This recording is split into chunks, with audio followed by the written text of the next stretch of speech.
where that voice is coming from. Again, welcome back. We're pretty excited to have all of you here today. And today we'd actually like to invite all of you on a journey of scientific discovery and research. Now, I know very often when you think of research, you might be thinking things like laboratories, microscopes, long hours spent in front of a computer. And those things are very important to research. The most important aspect is observation. And today we're going to have the opportunity to observe some pretty amazing dolphins and see just how well adapted they are for life out in the open ocean. So we do have 3 beautiful dolphins here at the Vancouver Aquarium. We have 2 females and 1 male. And we'll start off with a few introductions of those females. In fact, that is the lovely Hannah. Here she comes again. She is the youngest dolphin in our habitat, and she is around 15 years old. But of course, she's not the only female. If you keep your eyes in the center, once again, you'll see Helen. Here she is. She is around 21 years old. And of course, we do have our handsome male. Here he is in front of me. He is the only male in our habitat, and he is around 22 years old. But of course, we don't just have amazing dolphins, we've got some pretty amazing trainers as well. And today we are joined by Christy and Sherry.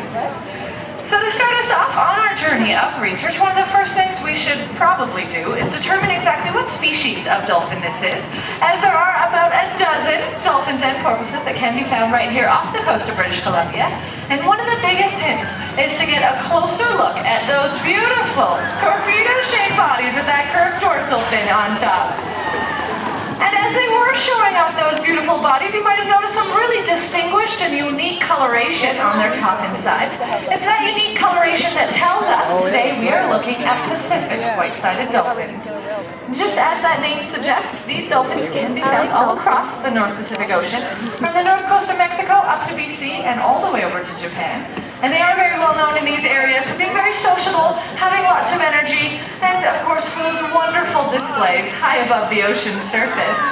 And it turns out to see displays like this, the very splashy ones at that, researchers once had to travel pretty far from shore.